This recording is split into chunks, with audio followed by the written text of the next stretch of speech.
Hey everybody, it's Jay. This is my Brownells BRN-10.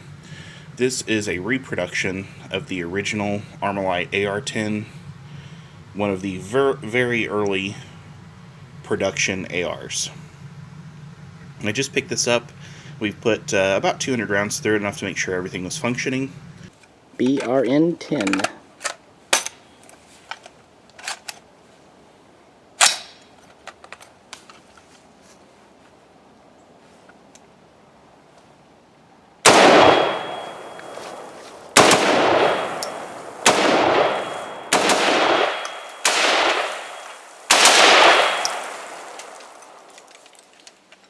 I tried to bump fire it, and it didn't cycle.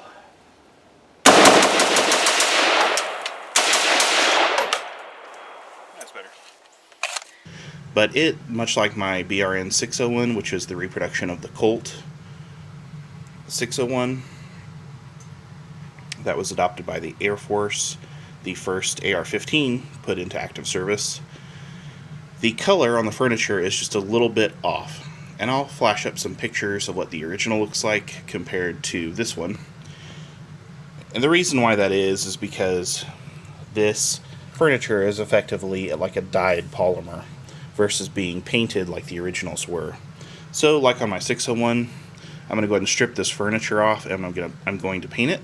What I'll be using to paint this is this Krylon CoverMax Leather Brown Gloss color. I've had no problems with this on a Mini 14 top cover that I did. It was one of those black plastic top covers, and it seemed to have held up just fine. And it's laundry day here, so I'm sure you hear my washer sloshing around in the background. But it seemed to hold up just fine with that, and it's not going to be one-to-one color match to the original, but I think it'll still look better than what's currently on there now. Not that it's terrible, but again, a paint finish on the furniture will look a little bit better, I think. So I'm going to go ahead and give it a coat, and then I'll come back and show my progress. So we're back 48 hours later, and this video is not going to be nearly as long as I expected. And the reason being is this Krylon paint is a 1-minute recoat time. The last paint job that I did on a retro AR was basically a day between coats, sand coat, etc. And this one was 1 minute between coats, so I did 4 coats. Total time less than 10 minutes. Let it cure for 48 hours. 24 was the minimum, but it's been pretty cool here. And then put it back on the gun. The results. I'm actually pretty satisfied with how it turned out. I like the color.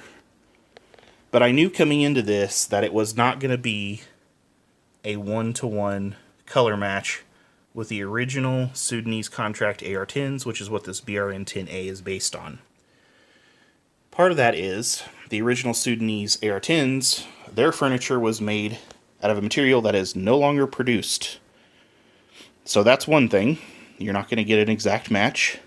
The other thing, too, is the furniture on this that you saw previously is pretty light, which is going to make that paint a little bit light with just a few coats. I was able to darken it by doing 4 coats. But it's still a little lighter than I would like. That said, again, I do like the color. The next thing to see is taking it out to the range, getting some trigger time with it. I need to sight this gun in anyway at 100 yards, and then do some mag dumps and all that stuff just to see how that paint will hold up. But for now, this project is complete. So, if you like this video, please click like. Be sure to subscribe to us. Go check out the link to our Patreon page if you're interested in helping support us.